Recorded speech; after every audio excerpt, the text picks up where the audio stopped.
Marcos Jr. ang patuloy na bloodless war kontra iligal na droga sa kanyang administrasyon. Narito ang ulap ni Princess Castro.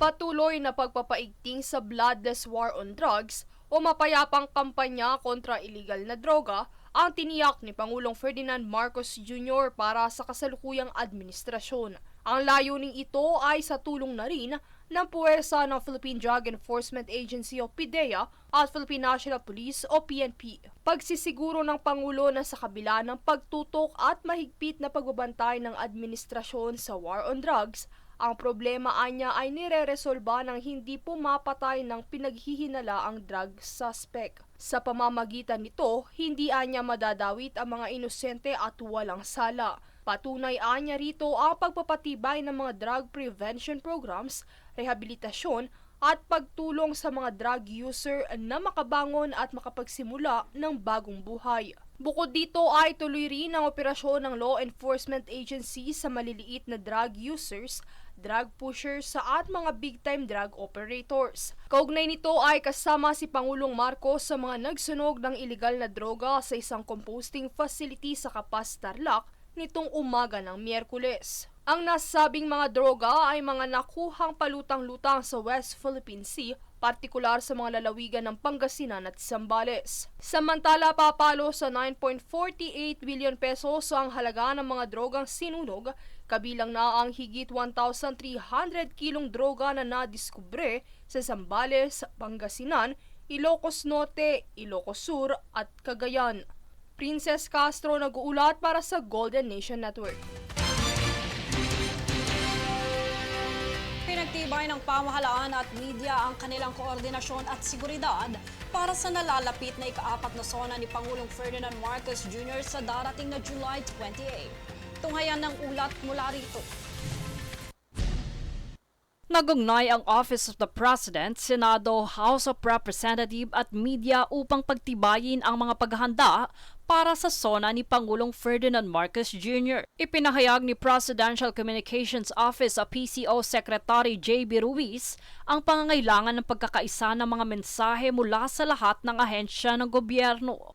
Ayon kay Ruiz, kailangang malinaw at pare-parehong impormasyon ang ibinibigay upang maunawaan ang programa ng pamahalaan. Dagdag pa niya, layunin nitong palakasin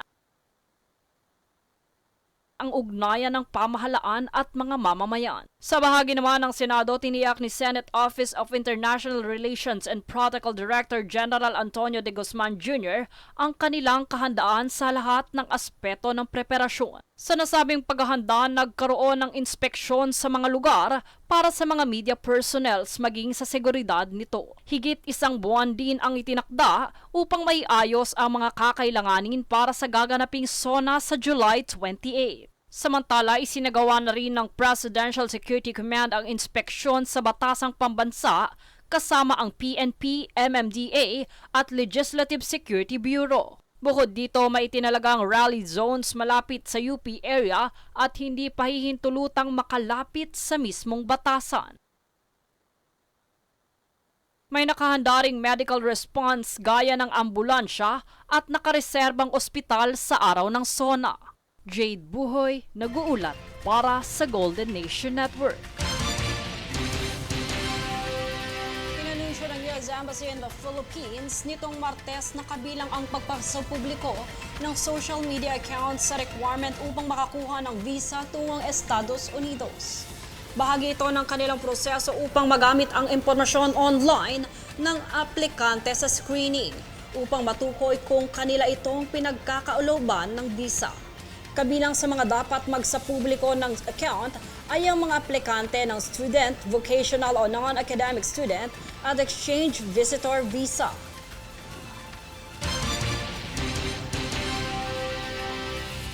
Sa pagsasani puwersa ng Department of Agriculture o DA at Bureau of Customs o BOC, nasabat ang 2 million pesos na halaga ng pulang sibuyas sa Misamis Oriental.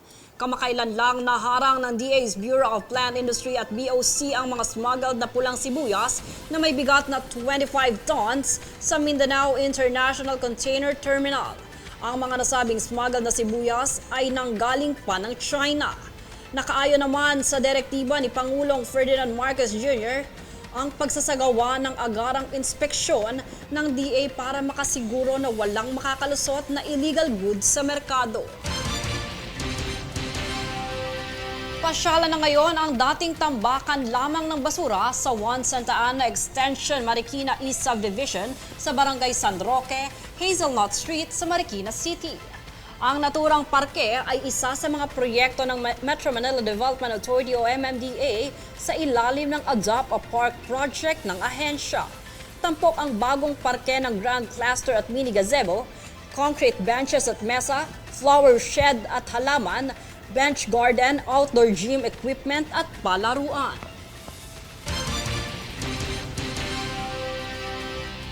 Susunod sa News Force. US bigong pigilin ang programang nuklear ng Iran. Ilang kalsada sa Quezon City, pansamantalang isasara para sa Pride Month celebration. India inakusahang iligal na nag-deport ng mga Muslim sa Bangladesh. Manatiling nakatutok para sa higit pang mga balita sa pagbabalik ng News Force.